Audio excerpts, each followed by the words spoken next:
আমরা এটা একটা মাদ্রাসা, আমি ভাবছিলাম এটা একটি স্কুল। তো এই মাদ্রাসার সামনে আমরা সবাই, এই যে মাদ্রাসাটা সুবিশাল, একটা মসজিদ আছে এখানে, যদিও দেখা যেতেছে কিনা।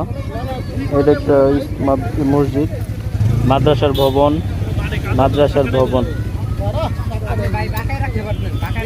মাদ্রাসাটার নাম হইতেছে দারুল ইসলাম ফাজিল মাদ্রাসা।